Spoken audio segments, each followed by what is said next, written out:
منا کی وادی کے اندر کائنات کا ایک انوکھا باب رقم ہوتا ہے۔ یہ بھی امتحان ہے حضرت ابراہیم خلیل اللہ کا۔ اس خاندان نے قدم قدم پہ امتحان دیے۔ پہلے اولاد نہیں ہے، یہ صدمہ سہا، پھر اولاد ہوئی تو کہا وادی غیر ذی زرع میں چھوڑا۔ اللہ کا حکم مانا اور وہیں اپنی اولاد کو اور اپنی زوجہ کو چھوڑ چلے آئے۔ فلسطین میں آ کے آباد ہو گئے۔ فلما بلغ معہ السعی، قرآن بتاتا ہے جب وہ چلنے کے قابل ہوئے۔ ایک روایت میں 7 سال، 8 سال یا 9 سال عمر، بعض نے بلغہ سے بلوغت کی عمر مراد لی ہے۔ اب حکم ہوتا ہے جاؤ ملاؤ، لیکن یار میں جدہ گیا تو وہاں ایک دوست کے ہاں ٹھہرا، تو اس گھر کے اندر کھلونوں کی بوریاں تھیں۔ تو میں نے اس کو کہا کہ آپ یہ کوئی کاروبار کرتے ہیں؟ تو اس کا دوست بھی تھا ساتھ، تو وہ مسکرا کے کہنے لگا کہ یہ کاروبار نہیں کرتا، بڑی دیر کے بعد اللہ نے اس کو بیٹا دیا ہے، تو اب یہ پاکستان جا رہا ہے، تو جب بھی بازار جاتا ہے 10-20 کھلونے خرید لاتا ہے۔ تو یہ کتنی بوریاں کھلونوں کی بھر گئی ہیں، تو یہ بک کروائے گا، ایسے تو نہیں اتنے جا سکتے۔ تو یار اتنے عرصے کے بعد بیٹا ہوا اور باپ ملنے جا رہا ہے، تو اس نے کھلونے جمع کیے۔ لیکن یہ کیسا باپ ہے جس کو حکم ہوتا ہے اتنے طویل عرصے کے بعد بیٹے کو ملنے جا رہے ہو، ایک چھری لے لو، ایک رسی لے لو۔ یار ان کے نام باقی ہیں تو یوں ہی باقی نہیں ہیں۔ امتحان کتنے بڑے تھے، کہا جاؤ، لیکن ہاتھ میں رسی لے جاؤ، ہاتھ میں چھری لے جاؤ۔ حضرت خلیل اللہ پہنچتے ہیں، اپنی زوجہ سے ملے اور کہا بیٹے کو تیار کر دو، دوست کی دعوت پہ جانا ہے۔ مانگ سجا دی جاتی ہے، بیٹے کو نئے کپڑے پہنا دیے جاتے ہیں۔ اللہ اکبر، بیٹے کو لے کر نکلے۔ یار بیٹا ان فوان شباب میں ہو، چڑھتی جوانی ہو، تو باپ دیکھ کر کے کتنا خوش ہوتا ہے، اور پھر اس کا بیٹا بھی اکلوتا ہو، اور بیٹا بھی بڑھاپے کا سہارا ہو، عصائے پیری ہو، رب سے مانگ مانگ کے لیا ہو، اور پھر بیٹا بھی وہ جس کی پیشانی میں محمد کا نور چمک رہا ہے۔ ایسا بیٹا تو چہرے کی بلائیں لینے کو جی چاہتا ہے، لیکن حضرت خلیل اللہ اللہ کے حکم پہ اس بیٹے کو ذبح کرنے کے لیے ہاتھ میں چھری اور رسی دبائے منا کی وادی کی طرف بڑھ رہے ہیں۔ شیطان نے سمجھا کہ اس سے نازک مرحلہ اس خاندان پہ نہیں آ سکتا، حضرت حاجرہ کے پاس پہنچا۔ پتہ ہے شہزادے کدھر گئے ہیں؟ کہا ان کے باپ لے گئے ہیں دوست سے ملاقات کروانے کے لیے۔ کہا نہیں، وہ ان کو ذبح کرنا چاہتے ہیں۔ کہا سوچ کے بات کر، وہ باپ ہے ذبح کرے گا؟ کبھی باپ بھی بیٹے کو ذبح کرتا ہے اور بے قصور ذبح کرے گا؟ میں جانتی ہوں کتنی آہ سحرگاہی کا نتیجہ ہے وہ بیٹا، اللہ سے کتنی رو رو کے دعائیں مانگی اور وہ فرزند ملا۔ کہا وہ اللہ کا حکم سمجھتے ہیں۔ تو حضرت حاجرہ نے کہا ظالم تو کہیں شیطان تو نہیں؟ اگر رب کا حکم ہے، میری گود میں ایک اسماعیل ہے، کاش 1000 اسماعیل ہوتا، راہ خدا میں قربان کر دیتی۔ اسماعیل علیہ السلام کے پاس شیطان پہنچ رہا ہے۔ اسماعیل پتہ ہے تیرے باپ تمہیں کدھر لے جا رہے ہیں؟ کہا کہ کدھر؟ کہا کہ وہ ذبح کرنے لے جا رہے ہیں۔ کہا تم سوچ کے بات کرو۔ ان کی آنکھوں کی چمک نہیں دیکھی؟ میری طرف دیکھتے ہیں تو لگتا ہے کہ ان کی آنکھوں سے شہد ٹپکتا ہے، اور وہ مجھے ذبح کر دیں گے؟ کہا اللہ کا حکم سمجھتے ہیں۔ کہا اچھا؟ کہا ہاں۔ کہا اسماعیل کے وجود میں ایک جان ہے، کاش میرے ایک بال میں جان ہوتی اور راہ خدا میں قربان کر دیتا۔ ابراہیم علیہ السلام کے پاس شیطان پہنچ کے بولتا ہے ابراہیم اللہ کو راضی کرنے کے اور تھوڑے طریقے ہیں، ضرور بیٹے کو ذبح کرنا ہے۔ تو وہ بھی کنکر اٹھا کے مارتے ہیں اور شیطان کو راستے سے ہٹا کے منزل کی طرف بڑھتے ہیں۔ قرآن نے وہ سارا منظر بیان کیا ہے۔ فلما بلغ معہ السعی، باپ بیٹے کے پاس آیا اور کہا بیٹا میں نے خواب دیکھا ہے کہ میں تجھے ذبح کر رہا ہوں، فانظر ماذا تری، بتا تیری رائے کیا ہے۔ بیٹے پر سکتہ طاری ہو جاتا، آنکھیں پھٹی کی پھٹی رہ جاتی، باپ کیا بول رہا ہے؟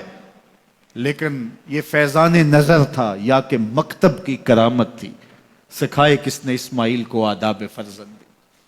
اللہ اکبر، فرزند ہو تو اسماعیل ذبیح اللہ جیسا۔ فانظر ماذا تری، بتا تیری رائے کیا ہے۔ بیٹا خاموشی اختیار کر لیتا، السکوت من الرضا، تو سکوت بھی رضا سے ہے، اس کی خاموشی بھی رضا مانی جاتی، اور جب اس طرح کی سراسیمگی کی کیفیت ہو تو خاموشی ہی رضا ہوتی ہے۔ بیٹا کہتا ٹھیک ہے آپ ذبح کر لیجئے۔ یہ بھی امتثال امر ہوتا، لیکن بیٹے نے 2 قدم بڑھ کے بات کی. بیٹے نے کہا یا ابا تفعل ما تؤمر ستجدنی انشاءاللہ من الصابرین. ابا جان ذبح کیا ہے، جو کرنا ہے کیجئے. یہ نہیں کہا یا ابا تذبح، ہاں ابا جی ذبح کر لیجئے. ذبح کا جواب ذبح سے نہیں دیا، بلکہ کہا یا ابا تفعل، اے ابا جان کیجئے ما تؤمر، جو بھی حکم ہو. ذبح کیا، جو بھی کرنا ہے کیجئے. رہی بات میری، یہ کام آسان تو نہیں، لیکن میرے اللہ نے چاہا تو صبر کر کے دکھاؤں گا. منا کی وادی ہے، باپ اور بیٹے دونوں نے طے کر لیا. باپ ذبح کرنے پہ راضی ہے، بیٹا ذبح ہونے پہ راضی ہے. یار اسلام من مانی کا نام نہیں ہے، اپنے خواہشات کو پورا کرنے کا نام اسلام نہیں ہے. اپنے آپ کو مالک کے سپرد کر دینے کا نام ایمان ہے، اس کا نام اسلام ہے. یہاں دیکھیے فلما اسلما، جب دونوں نے طے کر لیا، دونوں راضی ہو گئے. باپ ذبح کرنے پہ راضی ہو گیا، بیٹا ذبح ہونے پہ راضی ہو گیا. وَتَلَّهُ لِلْجَبِينِ، اور باپ نے بیٹے کو پیشانی کے بل لٹایا. قرآن نے وہ سارا منظر بیان کیا ہے. اس پر مفسرین کے 2 قول ہیں. ایک یہ کہ الٹا لٹایا تاکہ کفا سے ذبح کروں، گردن کے پچھلے حصے پر چھری رکھ کے ذبح کروں گا، منمونا چہرہ میری آنکھوں کے سامنے نہ ہو اور میرے دل کے اندر کوئی جذبہ رحم نہ جاگے جس سے اللہ کے حکم کی تعمیل میں دیر ہو جائے. اور دوسرا معنی یہ کیا کہ آپ جانور قربانی کے لیے جو ذبح کرتے ہیں تو اس کی گردن کو بل دے کے اس کی پیشانی کو زمین پہ لگا دیتے ہیں تاکہ یہ رگیں تن جائیں اور ذبح کرنے میں آسانی ہو. حضرت اسماعیل کی معصوم گردن کو بل دے کر کے ان کی پیشانی پتھر کے ساتھ جوڑی گئی. وَتَلَّهُ لِلْجَبِينِ، پیشانی کے بل یوں لٹایا گیا کہ گردن کھل جائے اور بیٹے کو ذبح کرنا آسان ہو. آنکھوں پہ پٹی باندھ لی کہ یہ منظر تو دیکھا نہیں جا سکے گا، اللہ کے حکم کی تعمیل بھی بہر صورت کرنی ہے. سعادت مند بیٹا بولتا ابا جان مجھے رسیوں سے جکڑ لیجئے، کہیں ایسا نہ ہو کہ میں تڑپوں اور اللہ کا حکم پورا کرنے میں آپ کو دیر ہو جائے. باپ بیٹے کو رسیوں سے جکڑ لیتا ہے، ہاتھ میں چھری پکڑی ہے، ذبح کرنے لگتے ہیں تو بیٹا بولتا ہے ابا جان رسیاں کھول دیجئے. کیوں؟ آپ کا منصوبہ، آپ کا پروگرام تبدیل ہو گیا. کہا نہیں. تو پھر کیوں رسیاں کھولوں؟ کہا کہیں ایسا نہ ہو کہ کل کا مورخ لکھے کہ باپ ذبح کرنا چاہتا تھا، بیٹا ہونا نہیں چاہتا تھا، باپ نے باندھ کے کیا. کھول دیجئے، نہیں تڑپوں گا. رسیاں کھل جاتی ہیں. بیٹا پیشانی کے بل لٹایا ہوا ہے، ہاتھ میں چھری پکڑی ہے، منا کی وادی ہے، کارکنان قضاء و قدر کی چیخیں نکل رہی ہیں، حوریں تھرا رہی ہیں، زمانہ کانپ رہا ہے، منا کی وادیوں پر تھر تھراہٹ ہے. مالک قیامت آنے والی ہے. فرشتے بھی پوچھ رہے ہیں کہ مالک کیا ہونے والا ہے. کہا تم کہتے تھے انسان کو پیدا کر رہا ہے، سجدے تو ہم کریں گے، ذرا میرے بندے کی ادا تو دیکھو، ذرا میرے بندے کا انداز محبت تو دیکھو، میری فرما برداری، انقیاد امر اور اطاعت اور امتثال امر کی مثال تو دیکھو، ذرا دیکھو میرا بندہ میرے حکم کی تعمیل کیسے کر رہا ہے. اللہ اکبر. کائنات آنکھیں جھپک رہی ہے، سورج منہ چھپا رہا ہے کہ یہ منظر دیکھا نہیں جا رہا، اور منا کی وادی تھر تھر کانپ رہی ہے کہ ایک بوڑھا باپ ہاتھ میں چھری پکڑے اپنے نونہال فرزند کو ذبح کرنا چاہ رہا ہے. عجیب منظر ہے کائنات کے اندر. حضرت ابراہیم آگے بڑھے، بیٹے کی گردن پہ چھری رکھی اور پوری قوت کے ساتھ چھری کو جنبش دی. اللہ اکبر. لیکن ایک بال بھی نہیں کٹا. پاس پڑے پتھر پر چھری کو مارا. لما تقطع یا سکین، چھری کاٹتی کیوں نہیں؟ تو چھری نے آواز دیا الخلیل یامرنی والجلیل ینہانی، خلیل مجھے کاٹنے کا کہتا ہے، رب جلیل کہتا ہے خبردار ایک بال بھی کاٹا تھا. کہا چھری تیرا کام تو کاٹنا ہوتا ہے. کہا حضرت آگ کا کام بھی تو جلانا تھا، جس نے آگ کو جلانے سے روکا تھا آج اس نے مجھے کاٹنے سے روک دیا. اس کا یہ مفہوم بھی نکالا جا سکتا تھا کہ میں نے تو چھری چلا دی، اب چھری نے کچھ نہیں کیا تو میرا کیا قصور. اللہ اکبر. دوبارہ چھری تیز کی اور حلق پر چھری کی نوک رکھی اور اپنا سارا وزن ڈال دیا. گردن کٹ گئی، خون بہنے لگا اور دل میں تھا کہ اتنا بڑا کام جو میں نے کر لیا. لیکن جب پٹی کھولی تو دیکھا منظر بدلا ہوا ہے. جس کو بیٹا سمجھ کے ذبح کیا وہ بیٹا نہیں تھا، دمبا تھا.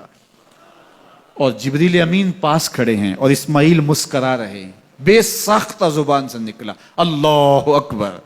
تو حضرت اسماعیل بولے لا الہ الا اللہ واللہ اکبر. جبریل بولے اللہ اکبر وللہ الحمد۔